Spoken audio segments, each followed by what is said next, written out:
ኢንቨስትመንት ወይም የመዋለ ንዋይ ፍሰት ማለት የአንድ ሀገር ምጣኔ ሀብትን ለማሳደግ ከፍተኛ የሆነ ካፒታልን አውጥተን የተለያዩ ዘርፎች ላይ ማፍሰስ ነው።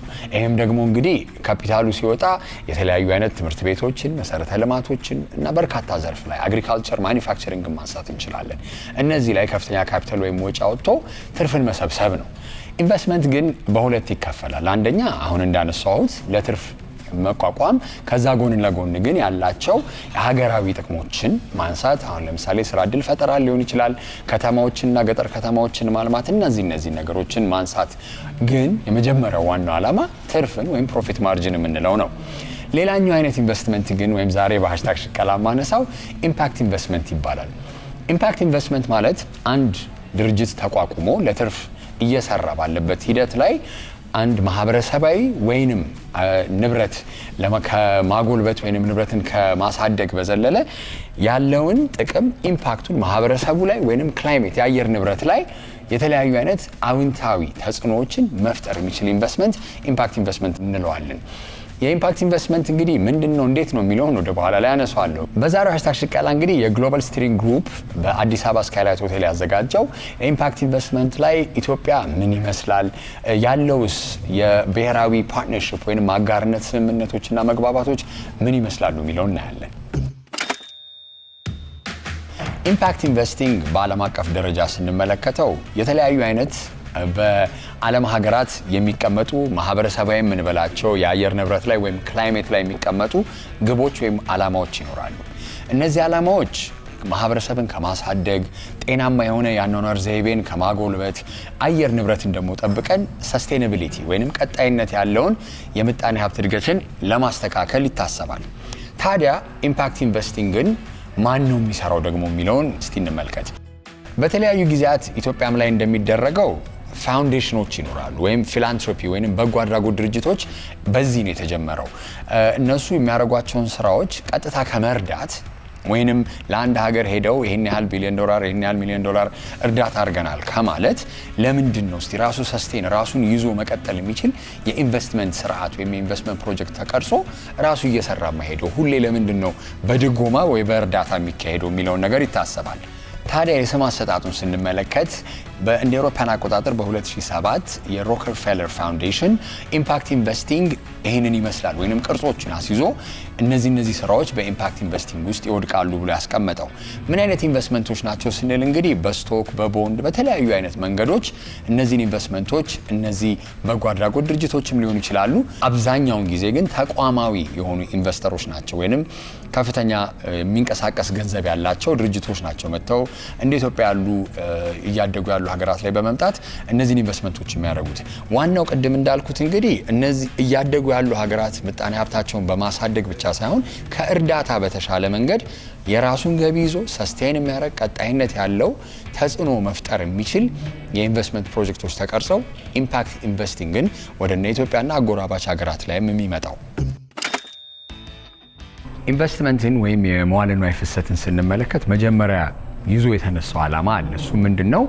ለባለ አክሲዮኖች ልንላቸው እንችላለን፣ ለግለሰብ፣ ለአጋር ግለሰቦች፣ እንደ ድርጅትም ስናስበው ትርፍን ማትረፍ ነው።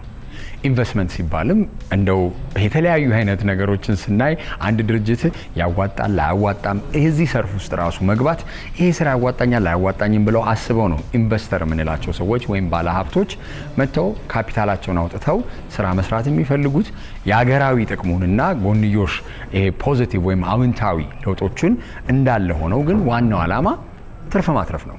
ታዲያ ለምንድን ነው ተጽዕኖ መፍጠር አስፈላጊ ሆነው? ተጽዕኖ መፍጠር ሲባል ማህበረሰባዊ ወይም የአየር ንብረት ለውጦች ላይ ትልልቅ ተጽዕኖዎችን ማስቀመጥ ያስፈልገው በኢንቨስትመንት በኩል ለምንድን ነው? A very good and important question. So, impact investing is all around investing for purpose. So, it's profit with purpose. And the reason why it's really important, especially in today's world, is because there are so many challenges that we need to address at a local level, international level, and also on global level. So therefore, impact investing is not a niche investment sector per se, but it's a new way and a new approach to impact investing, or rather to investing, where businesses, governments, and investors are called to invest with an impact lens. The reason is, in the current world that we are living in, there are several challenges. We all know foreign investments or overseas development assistance is shrinking. Foreign investment is also shrinking generally because different countries are now prioritizing what their local citizens would like to address. And therefore it is up to us as a continent and as a country to locally address our own challenges, even with our local capital.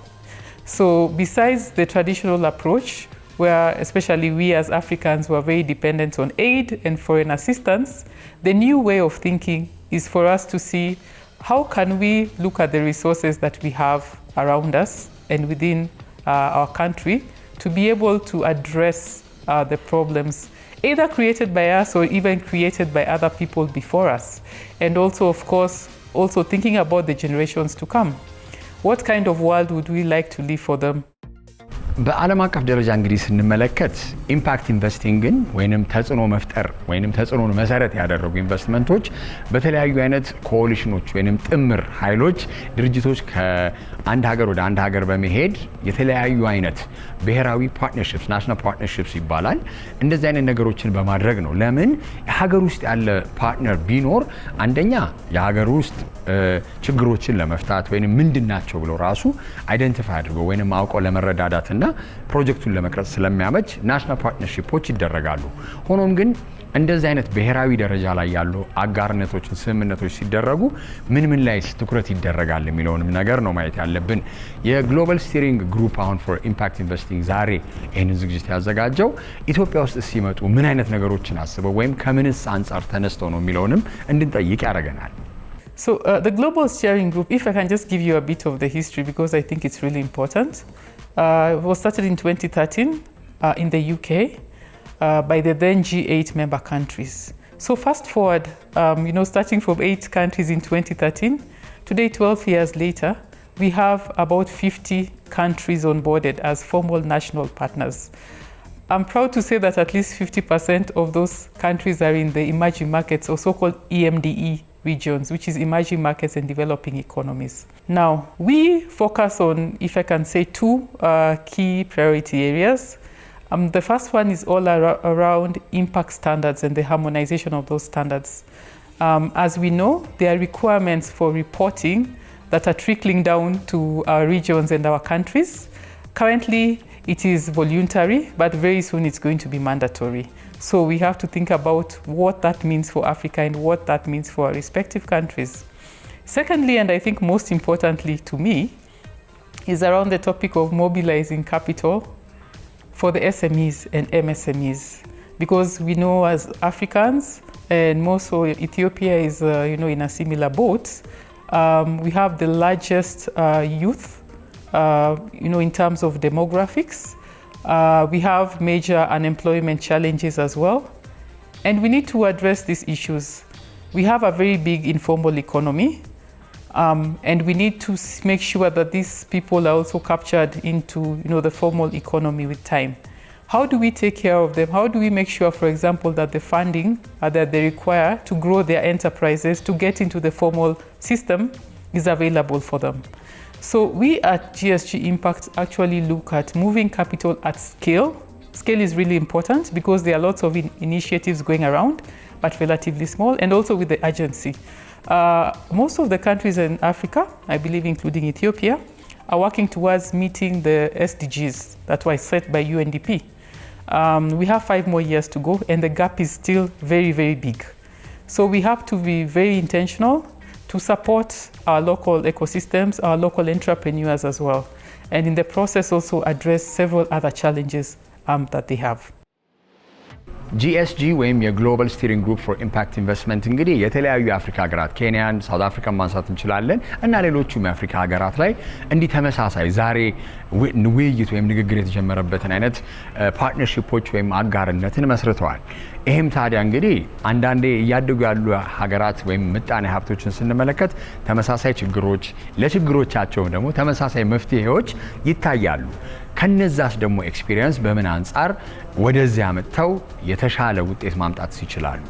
Yeah, I mean, Africa is a really interesting landscape.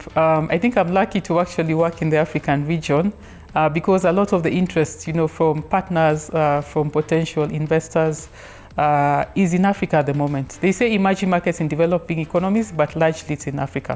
Now, the landscape across Africa is very different as well. So what you see in South Africa, what you see in North Africa, in Egypt and West Africa will be very different.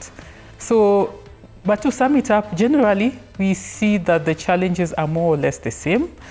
The underlying challenge is around capital for funding of SMEs.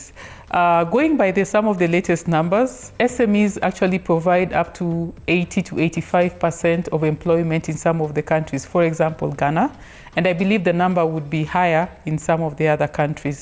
These SMEs and MSMEs need money to operate.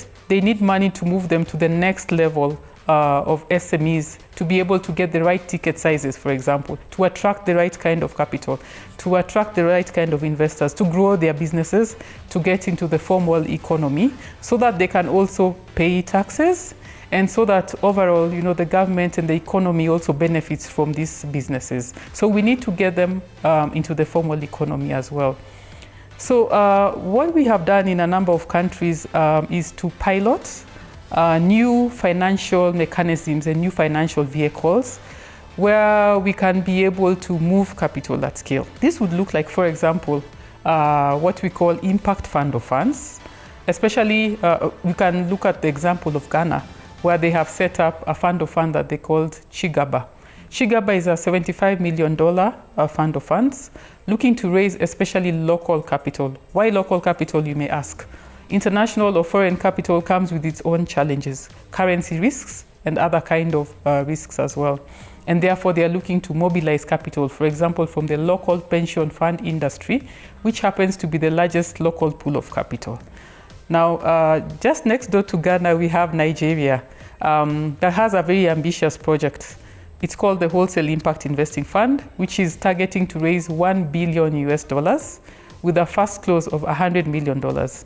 And they have commitment from the federal government of Nigeria to invest 50 million of that money in the fund, which is a very big step. This started as a dream about 5 years ago when they were at a stage similar to where Ethiopia is today in terms of conceiving and thinking about what can we do for our country all together as an ecosystem. Maybe finally I can talk about an interesting model as well that we are running in Zambia.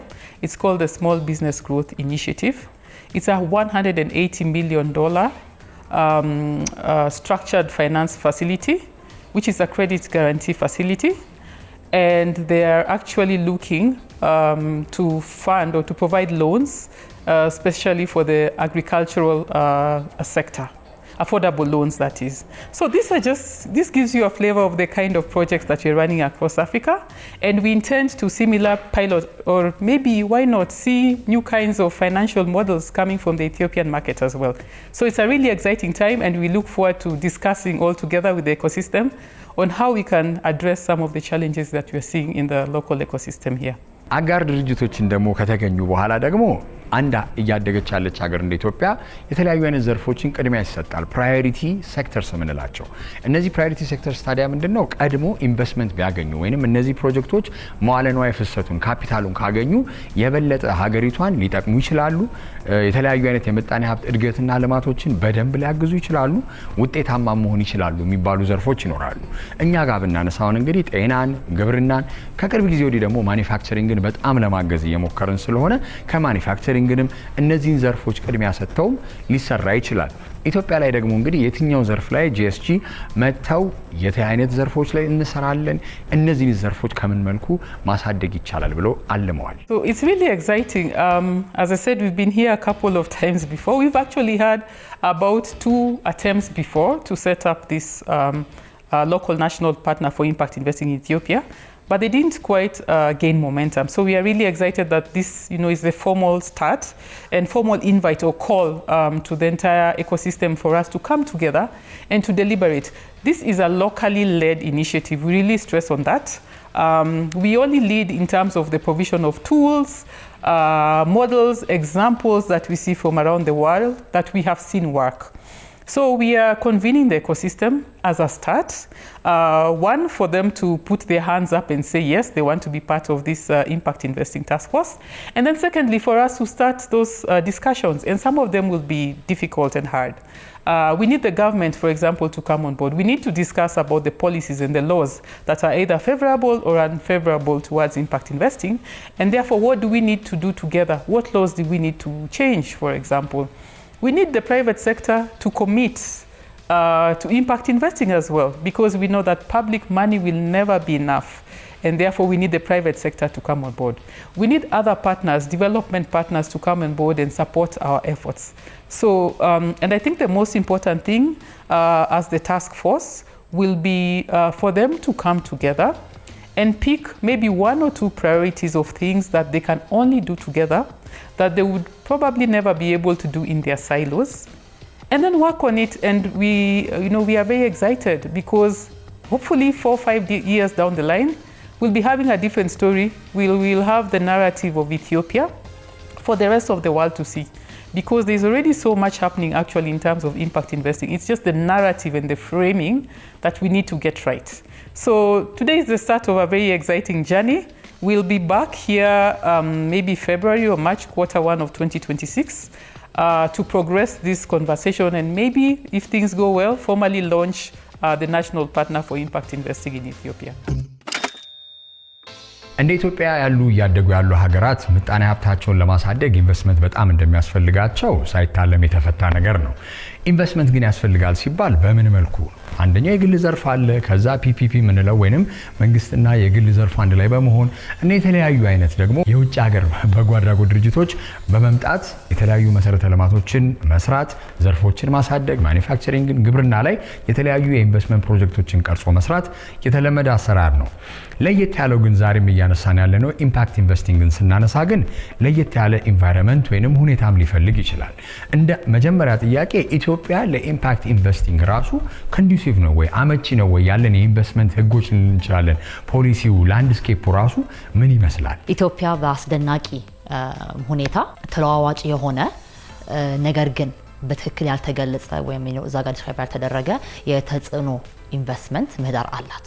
ከ800 ሺህ በላይ የሆኑ አነስተኛና መካከለኛ ኢንተርፕራይዝ ወይም ኤስኤምኢዝ የምንላቸው እና ከ100 ሺህ በላይ የሚቆጠሩ ስታርታፕ ኢንተርፕራይዝ ወይ ጀማሪዎች በአግሪቴክ በሪኒውብል ኢነርጂ ላይ ወይም ደግሞ ታዳሽ ኢነርጂ የምንላቸው ላይ ፊንቴክ ላይ አዲስ ጀማሪዎች በጣም አሉ፣ በቁጥር ሰፊ ናቸው። ነገር ግን ኢትዮጵያ በምስራቅ አፍሪካ ውስጥ ከ4% ያነሰ የሆነ የኢምፓክት ኢንቨስትመንት ካፒታል ነው እኛ ጋር እየመጣ ያለው።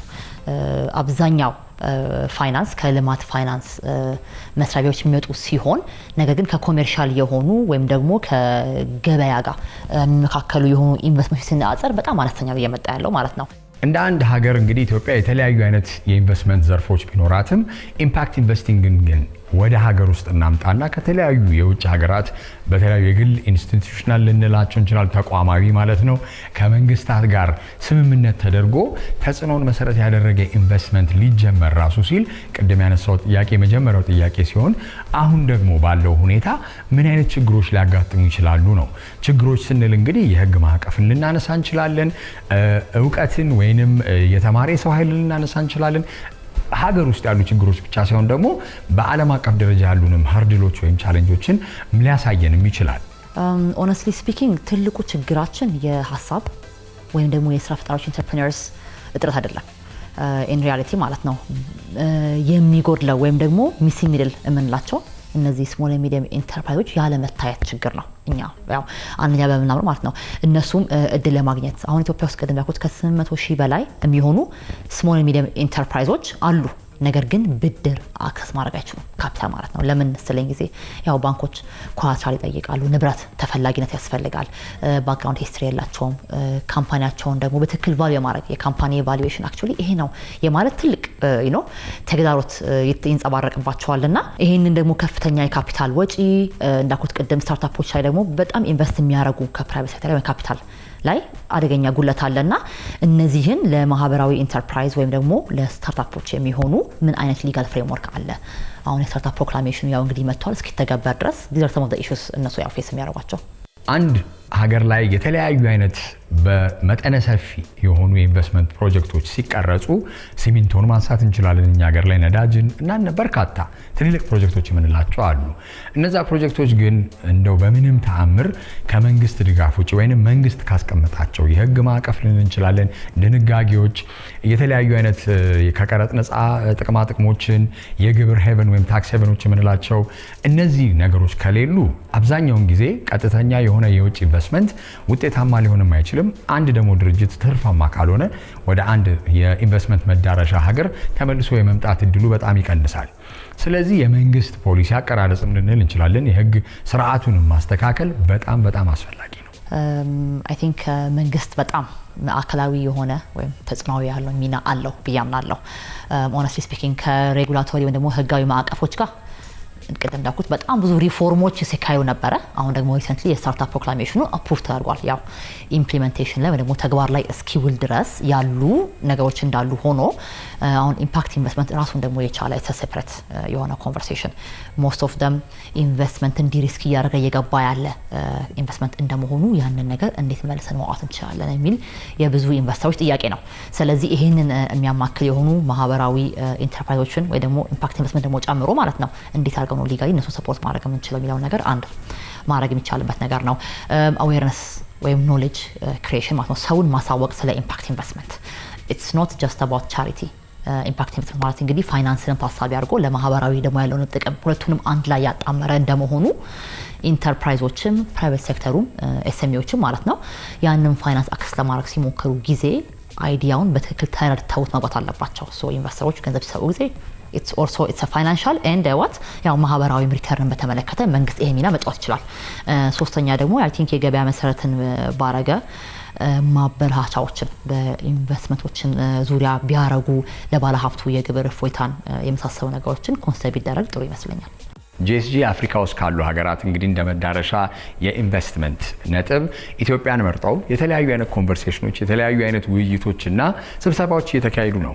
ዛሬም እንግዲህ የምገኘው አንድ ጂኤስጂ በኢትዮጵያ ስካይላይት ሆቴል ያዘጋጀውና ፓርትነር ናሽናል ፓርትነርሺፖችን ወይንም ብሔራዊ የሆኑ የአጋርነት ፕሮጀክቶችን ለመስራት እንደ ቅድመ ውይይትም የተደረገበት ነው።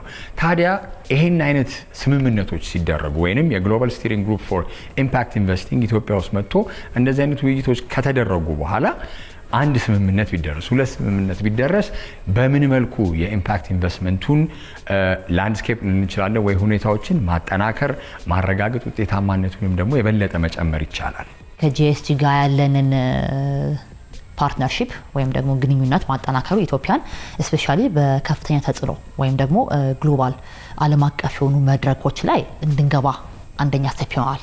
ከዛን እዛ ደግሞ ግሎባል ፕላትፎርም ላይ ዓለም አቀፍ ስንገባ ጊዜ የነሱን ያሏቸውን ተአማኝነት የሴክተር ብቃት ቴክኒካል የሆነ ሀብታቸውን ኖሌጃቸውን እና እንዲሁም ደግሞ ከዓለም አቀፍ የሆኑ ባለ ሀብቶች ጋር እንድንተሳሰር ኢዝ ኦፍ የሆነ አክሰስ እንድናደርገው ያው ይጠቅማል ብለን እናምናለን። በተጨማሪም ደግሞ ላይክ መንግስትን የግል ፕራይቬት ሴክተሩ ማህበረሰቡን ስራ ፈጣሪዎችን ኢንተርፕረነሮቹን እንዳለ ለየብቻ እያረጉ የሰሩ ያሉትን ስራዎች አንድ ላይ በተቀናጀ መንገድ ተደርጎ በአንድ ፕላትፎርም ላይ ተሰባስበው ኤፈርታችንን ሞር ያጠናክራል ብለን እናምናለን። ያው ለዚህ ይጠቅማል።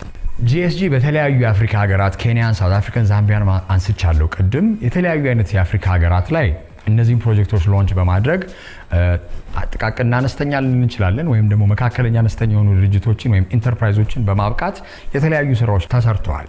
ይህም ደግሞ ውጤቱም እየታየ ነው። ታዲያ ኢትዮጵያ ከነዚህ አጎራባች ሀገራት ምን ትማራለች? ይህንን ኢምፓክት ኢንቨስቲንግን ወደ ሀገር ውስጥ አስገብተን ስንሰራ የትኞቹ ኤስኤምኢዎች ናቸው? የትኞቹ የግል ዘርፍ ባለድርሻ አካላቶች መሳተፍ አለበት? መንግስት እንዴት ነው ማድረግ ያለብን የሚለውን ቆም ብሎ ማሰብም ያስፈልጋል።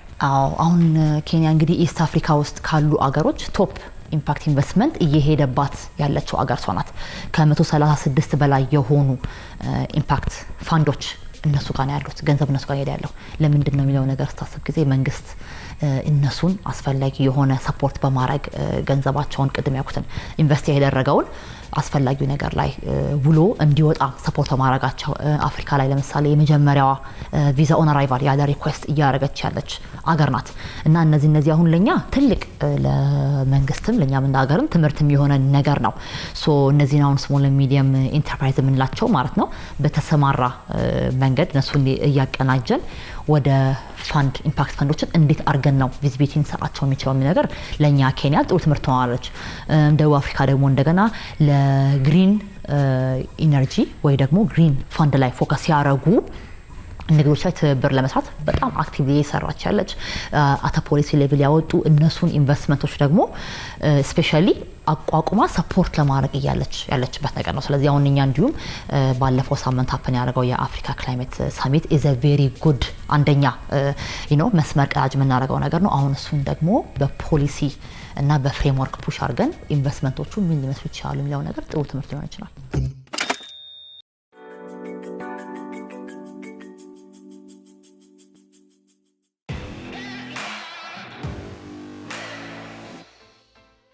በዛሬው ድክድክ በሀገራችን ውስጥ ካሉ አዲስ ወጣት ስራ ፈጣሪዎች መካከል የተለያዩ የቤት የቢሮና የህንፃዎችን ኢንቴሪየር ዲዛይን ከሚሰራ አንድ ባለሙያ ጋር ቆይታ ይኖረኛል ብሩኬ ሰላም እንዴ መጀመሪያ ራስን አስተዋውቅ ኦኬ ብሩክ አካል እባላለሁ የብሌስድ ኢንቴሪየርስ መስራችና ዋና ስራ አስኪያጅ ነኝ እዚህ ድረስ ስለተገኛችሁ በጣም ደስ ብሎኛል I hope you'll have a good time በሚገባ እስቲ ብሌስድ ኢንቴሪየር ዲዛይን አሁን እንዲያውም በጣም ተለምዷል አይደለ ግን ድሮ በቃ ለአዲስ አመት ሲመጣ ቀለም ከማስቀባት በዘለለ የውስጣዊ ውበትን አናስብም እንዴት አሰበ ጀመርክ ይሄን ስራ ኢንቴሪየር ዲዛይን ከመጀመሪያ በፊት እኔ 5 ኪሎ የተማርኩት ኤሌክትሪካል ኢንጂነሪንግ የጨረስኩት ሶ አራተኛ አመት ላይ ኢንተርንሺፕ ስወጣ የወጣሁበት ቦታ ኤሌክትሪካል ዲዛይን ኮንሰልተንሲ ነው የሚሰሩት ሶ እዛ ላይ ኤሌክትሪካል ዲዛይን የሚለውን ለህንፃ እንዴት አንድ ህንፃ ሲሰራ ኤሌክትሪካል ዲዛይን አለው ከሚሰሩት ዋን ስትራክቸራል ዲዛይን ይሰራል ሶ ኤሌክትሪካል ዲዛይን አንድ ኮምፖነንት ነው ሶ ያንን መስራት እንዴት ነው የሚሰራው የሚለውን እሱን በደንብ ዲቴል ካየን በኋላ ሳይት እየሄድን ነበር ሶ ሳይት እየሄድን በመናይበት ሰዓት ኤሌክትሪካል ኢንስታሌሽን ስራዎች እንዴት ነው የሚሰሩት ህንፃ ላይ እንዴት ነው አንድ ኤሌክትሪካል ኢንስታሌሽን ብዙ ነገሮች ይኖራሉ ፋየር አላርምስ ብዙ ነገር የሚሰራው እያንዳንዱ ዲቴሎች እንዴት ነው የሚሰሩት የሚለው ነገር ሳይ በዛው ጀነራል ፊኒሺንግ ወርክስ እንዴት ነው የሚሰራው ሶ ያ አይዲያ ቤዚክ አይዲያ ኖረኝ ለምን የተማርኩት ኤሌክትሪካል ነው ኮንስትራክሽን የሆነ ባክግራውንድ አልነበረኝ ሶ ኤሌክትሪካል ኢንስታሌሽን ሞር ባየው ቁጥር ላይክ በጣም ኢንትረስቱ መጣ ማኒ ጋራ ማለት ነው ሶ ኤሌክትሪካል ኢንስታሌሽን ከኢንተርንሺፕ ከጨረስኩኝ በኋላ ክረምት ላይ ሄድኩኝ በራሴ ላይክ ፎር G+2 ቤቶች ለሰው ፍሪላንስ ማድረግ ጀመርኩኝ ሶ ኤሌክትሪካል ዲዛይኑ ላይ ነው መጀመሪያ ፎከስ አድርጌ ነበር ከዛን ሳይት ሄድኩኝ ክረምት ላይ ትርፍ ጊዜ በማገኘበት ሳይቱ ሲሰራ ሙሉ ስራው ሲሰራ ማየት ይችላል ሶ ከተመረኩኝ በኋላ ከጨረስኩ በኋላ ተማርኩኝ ጀነራል ፊኒሺንግ ወርክስ ኢንቴሪየር ከመግባቴ በፊት ጀነራል ፊኒሺንግ ወርክስ እሱ ሙሉ ተማርኩኝ የአራት ወር ክላስ ነበር እሱ ተማርኩኝ በደንብ ከዛ በኋላ ኢንቴሪየር ዲዛይን ወደ ጓደኞቼ ኢንቴሪየር ዲዛይን ይሰሩ ነበር ኢንቴሪየር ዲዛይን እነሱ ጋር እየሄድኩኝ ላይክ ፎር ማንትስ ላይክ ፎር ፍሪ እየሄድኩኝ በቃ እያንዳንዱ ዲቴል እንዴት ነው የሚሰራው እያንዳንዱ ነገር እና ሶ ኢንትረስት ሶ አክን ላይክ ኢቨን ኢፍ አም ናት ላይክ አን አርኪቴክት ወይ ደግሞ ላይክ አርኪቴክቸራል ባክግራውንድ ባይኖረኝም ግን ላይክ አይ ፌልት ላይክ በቃ ያለው ነገር አክን ላይክ ፑት ላይክ ስራውን ካወቀው as like ያሉትን ሰዎች እነሱ እንዴት ማኔጅ ማድረግ ይችላልው so like I can be smart about it እና ሳይውስ like there's a big market for it like nice so like I felt like ለምን ይሄ ነገር በደንብ አልሰራው የሚለው ነገር ስላሰብኩኝ ወደ ኢንቴሪየር ዲዛይን ቀስቀስ ያለ በቃ ቴክስ አላራ እንትን ግን ያው ቀስ ያልክ ያ ምን ያህል ጊዜ ሆነ ሶ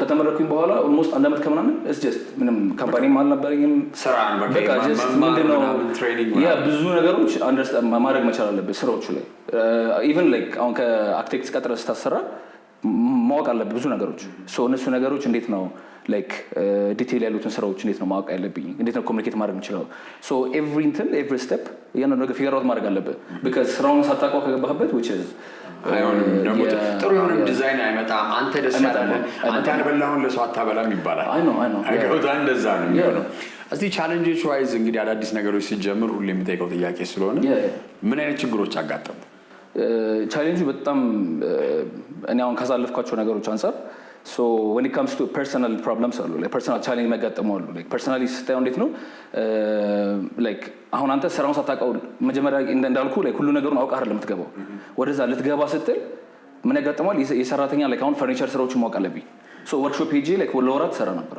ወርክሾፕ እንዴት ነው የሚሰራው? ፈርኒቸር ማኑፋክቸሪንግ ምንድን ነው? ጠረጴዛ፣ ወንበር። ቢሮስ ብታያቸውን ሌሎች ሁሉም ቦታ ስንሰራ ፈርኒቸሩን ጨምሬ ነው የምሰራው። ሶ ፈርኒቸር ስራ ምንድን ነው? እያንዳንዱ ነገር እንዴት ነው? ምን አይነት ማቴሪያል የምጠቀመው? ምንም አይዲያ አልነበረኝም። ሶ ላይክ ፍሮም ስክራች ስትነሳ ላይክ አሁን አንድ ሰው እውቀት ባይኖሩ ራሱ ይህን ስራ መስራት ላይክ ይችላል የሚለው ነገር እምነት ስላለኝ ሶ ፈርኒቸር ማኑፋክቸሪንግ ምንድን ነው? ኤሌክትሪካል ኢንስታሌሽን ኦልሬዲ እውቀት ስለነበር ኤሌክትሪካል ስራ አለ ኢንቴሪየር ስትሰራ በዚህ ኮምፖነንቶች ውስጥ ማለት ነው። ሶ ሌላ ሳኒታሪ ወርክስ፣ ይሄ ፍሎር ፊኒሽንግ ወርክስ፣ እያንዳንዱ ነገሮች ላይክ ሳኒታሪ ወርክስ ሁሉ ነገር የሚያጋጥምህን ነገሮች እነሱ እንዴት አንደርስታንድ ማድረግ መቻል። እነዛ ነገሮች አንደርስታንድ አለማድረግ it will be challenging for you like ካላወቀው ስራውን እነዛ ነገሮች በደንብ አንደርስታንድ አድርገህ ስትገባበት ከዛ በኋላ ያለው ነገር ሞር እየቀለለ ይመጣል። ሁለተኛ ቻሌንጅ ምንድነው? ካምፓኒ ስትራክቸር አለማወቅ። ሶ ካምፓኒ ስትራክቸር ምንድነው? is like ከትምህርት ነው የመጣሁት። ሶ ኤሌክትሪካል ኢንጂነሪንግ የተማርነው ነገር አለ። ትምህርት ሌላ ዲፍረንት እንትን ነው። ሶ እዚህ ላይ ስትመጣ ካምፓኒ ስትራክቸር ምንድነው? እንዴት ነው ካምፓኒ ራን የሚያደርገው? what are the basic structures? ማኔጅመንት ማኔጅ ማድረግ መቻል አለበት። ሶ እኔ አሁን አምናት አርክቴክት ሶ ላይክ ስራውን የምሰራው ሰራተኞች ኦልሬዲ በእኔ ስር ተቀጥረው ነው የእንጨት ስራውን የሚሰራው። ሁሉንም ስራ የሚሰራው ሰው ሌላ ሰራተኛ ስለሆነ እነሱ እንዴት ነው ማኔጅ ማድረግ መቻል ያለብኝ? ካምፓኒ ስትራክቸሩን ክሬት ማድረግ ነበረ በጣም ከባዱ ፓርት ለኔ። ሶ ካምፓኒ ስትራክቸር እንዴት ነው ክሬት የምታደርገው? what are the basics? እሱ አንደርስታንድ ማድረግ አሁን ለምሳሌ ኢቭን ላይክ አሁን ጠዋት ተነስተህ ስራ መስራት አለበት። ተቀጥረህ ስትሰራ ታውቀዋለህ። ጠዋት ገብተህ ግዴታ ስራ ነው። ማታ ትወጣለህ። የራስህ ሲሆን አንዳንዴ ኬርለስነስ እንዳይኖር ራስህ እንዴት ነው ጋይድ የምታደርገው? ራስን እያንዳንዱ ነገሮች ፐርሰናል ራስህም ላይ መስራት መቻል አለበት። ሶ ካምፓኒ ስትራክቸር ማርኬቲንግ ስትሰራ how can I build a clientele like ሆነ ራስህን ማርኬቲንጉን የምታመጣው። ጋቨርንመንት ደግሞ ታክስ አለ። ሁሉ ነገር አንደርስታንድ ማድረግ አለብህ። I have to teach myself ታክሴሽን ሲስተም ሁሉ ነገር ቻሌንጂንግ ነው። አላውቀውም ላይክ የት ነው ወዱ ስታርት ላይክ የት ነው ገቢዎች ሄጄ ግብር የምከፍለው ምንድን ነው የምታደርገው? ሶ አይ ዶንት ኖ። ስለዚህ ማውቀው ሰው ላይክ አይ ዶንት ማይንድ አስኪንግ ፒፕል ማላውቀው ነገር ማለት ነው። ሶ ላይክ በተቻለ አቅም እንደዛ ነው እያደረክ የምትሄደው እንጂ በጣም ቻሌንጂንግ ነው። እና ኢቨን ነው ሌላው ሶሳይቲ ላይክ አሁን ኢንቴሪየር ዲዛይን ኢዝ ላይክ ሰምቲንግ ኤክስትራ ላክዠሪ ነው የሚታሰበው። ስታየው አሁን ለዲዛይን እንደዚህ ፔመንት ስትል ሰው ዲዛይን ብር አውጣ ምናምን በቃ ይሄ እንደዚህ አድርገውና እንደዚህ አድርገህ እንደዚህ ከዛ በኋላ ላይክ ኤቭሪቲንግ ይመስለው ላይክ ሲምፕል ላይክ ቀለል አድርገህ እንደው ቁጭ ብለህ ያላሰብክበት ይሄንም እዚህ ጋር ታደርጋለህ እዚህ ጋር ታደርጋለህ አለ እና ላይክ ሁሉም ነገር ላይክ ኢቭን ሌላ ትልቅ ቻሌንጅ የማስበው ላይክ ፋይናንሻል ቢሆን እንትን ሊያጋጥም ይችላል። አንድ ቻሌንጅ ምንድነው? ኢንቴሪየር ዲዛይን ልሰራ ስትል ማሽኖቹ የምትገዛበት ፕራይስ አለ። ማሽኖቹ ፕራይስ ቀላል አይደለም። ኦልዌይስ የጨመረ የሚሄድ ነገር ነው። ወርክሾፕ ስፔስ ያስፈልጋል። ወርክሾፕ ስፔስ ቢውልድ ለማድረግ ኦፊስ ቢውልድ ለማድረግ ሰራተኞች በስር ለመቅጠር ሶ እነዛ ነገሮች በሙሉ ካፒታል ዩ ሃቭ ማናት አለበት ላይክ ሆነ። ስለዚህ ላይክ እያንዳንዱ ነገር እንዴት ነው ቻሌንጆች ያጋጥማል። ራኒንግ ኮስት አለ፣ ያላሰብከው ወጪዎች ይኖራል። አዲስ ስራ ነው። እንዴት ነው አሁን የእውቀቶቹን ትማራለህ ቀስ በቀስ ታለዋል። የፋይናንሱ ግን እስቲ እንዴት ፈታኸው? የፋይናንሱ አብዛኛውን ጊዜም ደግሞ ፋይናንስ ከባድ ነው። you have to start small like ያደረኩት ነገር ምንድነው? ላይክ በጣም መጀመሪያ ስራ የሰራሁት በጣም ትንሽ ጫማ ቤት ናት። ልብስ ቤት ጫማ ቤት አለ ትንሽ so I was scared like እንዴት ነው የሆነ ብር ሰው አምጥቶ ሲሰጠ it's like responsibility you have to deliver ገባ ሰው ብሩን እስካወጣበት ድረስ even like አንዳንዴ የካወጣውን ብር በላይ ኤክስፔክት ሊያደርግ ይችላል። so you have to deliver so እንዴት ነው ያንዳንዱን ነገር አብቃቅተህ እንዴት ነው የምታደርገው? ማሽን ትገዛበታለህ ወይ የሆነ ብቻ በቃ ከትንሽ አንድ ማሽን ትገዛለህ። አንድ ቀጣይ ሳይት የሆነ ቻርጀር ድሪል እና አንድ ነገር ትገዛለህ። ሶ ጀስት እንደዚህ ያለ እያደረግህ በቃ ላይክ በአቅም በምትችለው ማትችለው አንድ 5 ሳይት ባንዴ ተቀብለህ መሳብ ከማድረግ ቀስ ያልክ አንድ ሳይት 2 ሳይት ከዚህኛው የሆነ ነገር ኤቭሪ ሳይት you learn አዲስ ነገር ሶ ፕሮግሬሲቭ የሆነ ነገር ካየህ which is good ቀስ በቀስ በጣም አሪፍ። አሁን እስቲ ታዲያ ጅማሬው ቀስ በቀስ ቢሆንም ብለስድ ኢንቴሪየርስ አሁን አብዛኛውን ጊዜ እኔ የሆኑ ቦታዎች ሳይ ይሄንን ከለር ሳይ ያንተ ስራ እንደሆነ እነዚህም ፓይፖች ሳይ ያንተ ላይክ ደርበ ሄጄ እየበላ ለብል ያን ወዲህ እየነገርኩ ነበር የብሩክ ዲዛይን ነው እያልኩኝ ላይክ የራስ አይነት ፊንገር ፕሪንቶች እያሳረፍክ ነው። እስቲ ስራ እንዴት ነው? ሽቀላ እንዴት ነው? ሽቀላ እግዚአብሔር ይመስገን ያ ሞር እንትን ያደርገኛል። አሁን እንደየሳይቱ ይለያል። አዲስ ነገር መሞከር ደስ ይለኛል።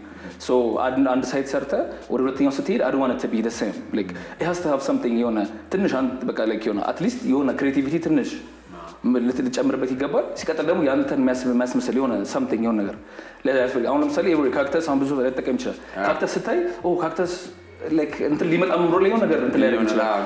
ትንሽ ነገር ነው ልክ ነው። ተመሳሳይነት ግን ሊኖሩ ይችላል the same time አሁን ሩማይቱ ለምሳሌ አሁን የዚህም ቢሮ አይተው ከሆነ ሩማይቱ ረጅም ነው። so it will give you that freedom like a new industrial like የሆነ new industrial የሆነ ዲዛይን ለማድረግ look ያን ነገር ኢንዱስትሪያል ነው ፊሊንጎቹን is like እዚህ ላይ ክሬት ለማድረግ ሞር እንትን ይላል። ደርብ ማይተው ከሆነ ስላይክ ሩማይቱ ኦልሞስት 4 ሜትር ከ40 አካባቢ ነው። it will give you that freedom በቃ ላይ አዲስ ነገር ክሬት ለማድረግ ሶ ይሄንን እንደዚህ እስቲ ምን ያህል አሁን ክላይንቶች እንደው በቁጥር ባታውቃቸውም ልበል እንደው ብዙ ፕሮጀክቶች ይመጣሉ ግን እንደው ከጀመርካቸው በጣም ፕሮሚነንት የሆኑ ትልልቅ ስራዎች የምትላቸውን ነገሮች መጥቀስ ብትፈልግ? ኦኬ ለሜድሮክ ስር አሁን ሜድሮክ ኤስፒሲ ማምረት ጀምሯል። ይሄም ኤስፒሲ ሜድሮክ ነው። ለነሱ ለአላክ ትሬዲንግ ቢሮ ሰርቻለሁ። አሁን ለሪሊ ዴቨሎፕመንት ለነሱ ፕሮጀክት ዴቨሎፕመንት ለነሱ ቢሮ ሊሰራ ነው፣ ዲዛይን እያደረግን ነው። ትላልቅ ስካይሊንክ እዚሁ ህንፃ ላይ ስካይሊንክ ቴክኖሎጂስ ለነሱ ቢሮ ሰርቻለሁ። ብዙ ላይክ ኦፊሶችም አሉ። ፕሪንሰስ ትሪትመንት አለ ታች ሄደን እናየዋለን። እሱም የሴቶች የውበት ሳሎን ነው፣ እዚሁ ይገኛል። እሱንም እንደ አንድ እንትን ማየት እንችላለን በዛው። እስቲ ክላይንት ዋይዝ እንደው በጣም አስቸጋሪ የምትለው ምን አይነት ነገር ነው? ከክላይንት ሀሳብና ለመሰል የፈጠራ ስራ የተለያየ ሰው ነው፣ ቴስት ማወቅ አለብህ። አሁን እኔ የምወደው አንተ የምትወደው እነሱ የሚወዱት ይለያያል። ያንተን ፍላጎት ወይም ያንተን ዲዛይን ክሬቲቭ ዲዛይን ወደ ሰው አሳምነህ ለመስራት ምን ያህል አስቸጋሪ ነው? ወይስ በምን መልኩ ታሳምናለህ ክላይንት? እሱ ላይክ ከኤክስፒሪየንስ እንዳልኩ የሚመጣ ነገር ነው። አንደኛ በጣም ሰውን በደንብ ማዳመጥ መቻል አለበት። የሰው አሁን ለምሳሌ አንድ ካምፓኒ ስትሄድ ካምፓኒ ላይክ የራሳቸው ቲም ይኖራል። የሆነ በቃ ይሄንን መከተል ያለብህ ነገሮች ይኖራሉ። አሁን ሰው ያንን ነገር በደንብ ሳትሰማ ላይክ እነሱ የማይፈልጉት አሁን ሰማያዊ ነገር ፈርኒቸር ላይ የሆነ ነገር አድርገህ ብታደርግ ሎጎ ሁሉን ነገር እነሱ የሚሉህን መጀመሪያ መስማት መቻል አለበት። ይሄ ኮሚኒኬት የማድረግ ስኪልህን በደንብ ዴቨሎፕ ማድረግ መቻል አለበት። የክላይንት መጀመሪያ ሀሳብ ተወስድና ከዛ በኋላ ክላይንት ከሚወስዱ ላይ እኔ ደግሞ በደንብ አላይክ ዶይንግ ሪሰርች ላይክ በቃ አንድ ነገር ሰው ይሄን አይነት ሀሳብ ብሎ ነው የሚያሳይ ወይ ኦልሬዲ አሁን መሰለ ፒንትረስት አለ ሰው ብዙ ነገር አክሰስ አለው ለማየት ምን ፈልጋለሁ የሚለው ይሄ አይነት ነገር ነው ሰው የሚለ ያን ነገር ክላይንት የሚፈልገውን ነገር ይዘህ ትመጣና እንዴት ይሄ ነገር ወደ መሬት መውረድ ይችላል like how can I make it like ወደ መሬት ወርዶ ተሰርቶ እንጂ አይተው ዲዛይኑን እኮ በጣም የምር ዲዛይን ሰርተህ ኮንስትራክሽን ደግሞ ማሰብ መቻል አለብህ። ሲሰራ ዴሊቨር ካላረከው ከሰው ጋር ሊያጣላ ይችላል ማለት ነው። ምንድነው የሆነ ነገር ስትሰራ እቺ ነገር ምንድናት you have to be able to explain everything know the details ይሄ ነገር ይሄ ነው ይሄ ነገር እንደዚህ ቢሰራ እንደዚህ ነው የሚሰራው እንደዚህ ለክላይንት ክሊር ማድረግ አለብህ። ይሄን ነው ክላይንት ሳያውቀው አግሪመንት ተናገር ብትጀምር ይሄ ነገር እንደዚህ ነበር እንደዚህ እንደምፈልገው እንደዚህ ባክ ኤንድ ፎርዝ እንዳይፈጠር መጀመሪያ you have to present የምትሰራውን ነገር ክሊር አድርገህ በስነ ስርዓት ፕሬዘንት ማድረግ መቻል አለበት። እስቲ ወደፊት እንግዲህ within the next 5 years blessed in years ምን እንጠብቅ?